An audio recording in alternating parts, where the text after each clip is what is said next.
Diabetes सिरीजमध्ये आपलं स्वागत. आपण पाहतात टाईप 2 डायबिटीस. डायबिटीसमध्ये थकवा आणि मसल लॉस हे का होते? याचं मुख्य कारण म्हणजे ज्यावेळेस इन्सुलिन रेझिस्टन्स होतो त्यावेळेस शुगर आपली पेशींमध्ये येत नाही. शुगर पेशींमध्ये न आल्यामुळं जे पॉवर हाऊस आहे आपलं एनर्जीचं, जे ATP तयार करतं ऊर्जा, ते म्हणजे मायटोकॉन्ड्रिया. मायटोकॉन्ड्रियाचं फ्युअल असतं फॅटी ॲसिड, ॲमिनो ॲसिड आणि शुगर. शुगर न मिळाल्यामुळे आपल्या मायटोकॉन्ड्रियाला ATP तयार करता येत नाही, त्यामुळे त्या डॅमेज होऊन जातात. सर्वात जास्त ATP ऊर्जा ब्रेनला लागते, त्या खालोखाल कार्डियक मसलला, हृदयाला. आपल्याला एक तर थकवा आलेला असतो, मसल लॉस झालेला असतं, त्याचबरोबर इलेक्ट्रॉल इम्बॅलन्स पण होतो. पेशींमध्ये फॅटी ॲसिड येतं, ॲमिनो ॲसिड येतं, परंतु शुगर येत नाही.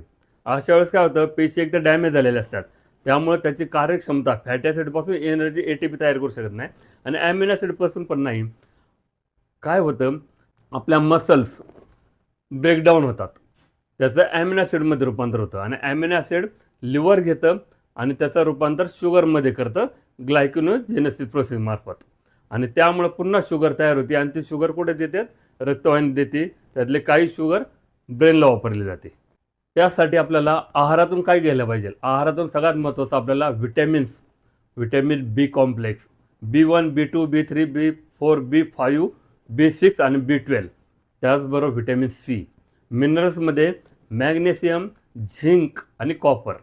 फायटोकेमिकलमध्ये फ्लेवोनाइड, पॉलिफेनॉल, त्याचबरोबर ओमेगा 3 फॅटी ॲसिड. प्रोटीनमध्ये ल्युसीन आणि कार्टिलेन नावाचं ॲमिनो ॲसिड. कार्टिलेन आपल्याला फॅट लॉससाठी खूप महत्त्वाचं आहे आणि ल्युसीन आपल्याला मसल तयार करण्यासाठी खूप महत्त्वाचं आहे. त्याचबरोबर आपल्याला ऑक्सिजनची खूप गरज पडते, त्यामुळं आयर्नची खूप गरज आहे. आणि हे सर्व आपल्याला आहारातून कसं मिळायचं हे समजून घ्या.